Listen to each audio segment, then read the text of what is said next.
po namin i-coach si Carla Estrada dahil hindi namin siya nakausap ng personal. Ang amin pong mga sasabihin ay mga posibilidad na pipiliin na lang po natin kung alin sa mga sasabihin namin dahilan at katwiran kung bakit nagkahiwalay ang mahigit na isang dekada ng magkarelasyon na Catherine at Daniel.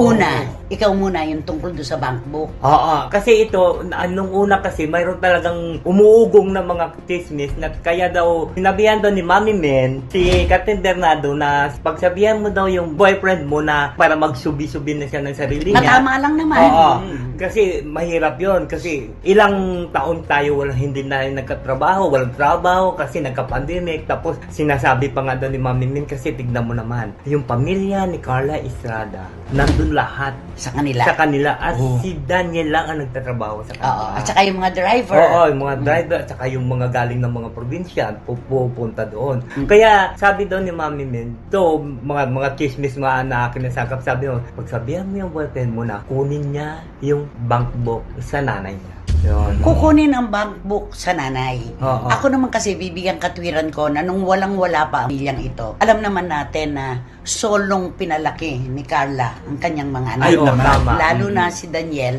at ang kanyang kapatid na inaanak ko. Ay, oo. Inaanak ko.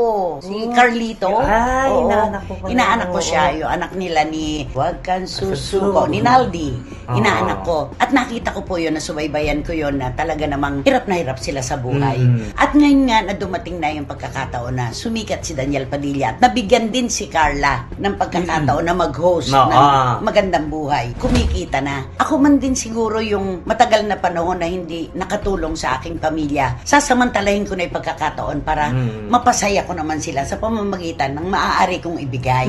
At walang masama. Walang masama doon. Hindi po yun krimen. At si Daniel naman, siya naman po ang nagtatrabaho, siya ang nagpapakahirap. Kung meron mang hilig sa sasakyan, yung bata, ibibigay yun talaga ng magulang ni Carla.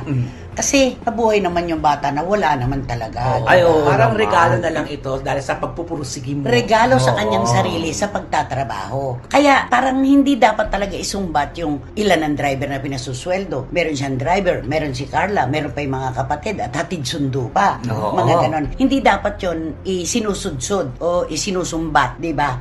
Pero po pwede kaya na isang araw ay nagising na lang silang dalawa na hindi na nila mahal ang isa't isa. Ay, pwede All rin out yan. of love. Pwede rin yan. Dahil sa tagal ng panahon. Dahil sa tagal ng panahon, nagkasawa na o talagang naburo na sila doon sa sitwasyon ngayon na hindi na sila nag-grow. Meron din ganon. Oo. I-consider din natin. Meron din naman na talagang sigurong matagal na silang may pagtatalunan na ngayon ang umabot sa todo na to the max na yun na may hangganan kaya sila nakapag-desisyon ng ganon. Pumutok na. Oo. Oo. Oo. Ano masasabi?